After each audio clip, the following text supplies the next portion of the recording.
കൊള്ള പലിശക്കാരെ പൂട്ടാൻ operation ഷൈലോക്കുമായി Ernakulam rural police. പരിശോധനയിൽ 4 കേസുകൾ ഇപ്പോൾ രജിസ്റ്റർ ചെയ്തു.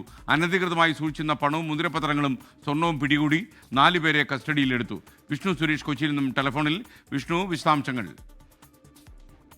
അനധികൃതമായി പലിശ ഇടപാട് നടത്തുന്ന ആളുകളെ പൂട്ടാൻ വേണ്ടിയാണ് എറണാകുളം റേഞ്ചിന്റെ നേതൃത്വത്തിൽ ഇപ്പോൾ ഓപ്പറേഷൻ ഷൈലോക്ക് എന്ന് പേരിട്ട് പരിശോധന നടത്തിയത്. 237 ഇടങ്ങളിൽ പരിശോധന നടത്തി.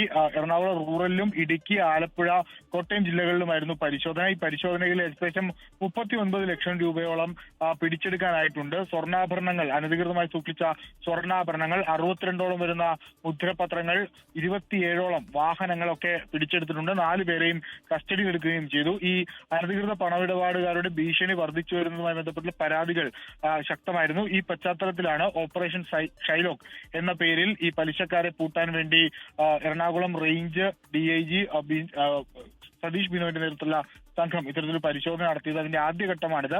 വരും ദിവസങ്ങളിലും ഇത്തരത്തിലുള്ള പരിശോധനകൾ ഉണ്ടാകുമെന്നാണ് ലഭ്യമാകുന്ന വിവരം. SK.